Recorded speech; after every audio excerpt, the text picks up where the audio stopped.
ঘড়ি ধরে মাত্র 10 মিনিটেই রান্না হয়ে যাবে।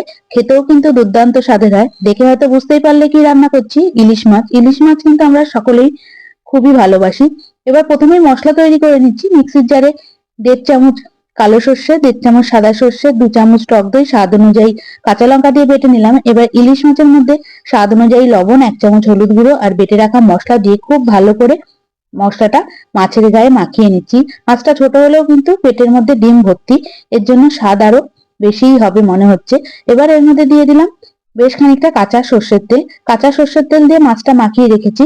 তারপর একটা ফ্রাইং প্যানে দিয়ে দিলাম পরিমাণ অনুযায়ী সর্ষের তেল, 1/2 চামচ কালো জিরে ফোড়ন। তারপর মশলা থেকে মাছগুলো তুলে এদিক ওদিক করে 2 থেকে 3 মিনিট মতো মিডিয়াম আঁচে ভেজে নিলাম। যখন হালকা লাল করে ভাজা হয়ে গেছে, থালায় যে মশলাটা ছিল সেই মশলা দিয়ে সামান্য পরিমাণ জল দিয়ে ভালো করে ফুটতে দেবো।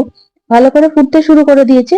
4-5টা লাল কাঁচা লঙ্কা দিয়ে ঢাকনা দিয়ে ঢেকে 2 থেকে 3 মিনিট মতো রান্না করলাম। ঢাকনা তুলে এদিক ওদিক করে মাছগুলো নাড়াচাড়া দিয়ে আরো 2 মিনিট মতো ঢেকে রান্না করছি, যাতে দুই দিকটাই খুব ভালোভাবে রান্না হয়ে যায়। ঢাকনাটা তুলে দিলাম। মাছগুলো সিদ্ধ হয়ে গেছে। কাঁচা সর্ষের তেল দিয়ে নামিয়ে নিলাম। কেমন লাগলো অবশ্যই জানিও।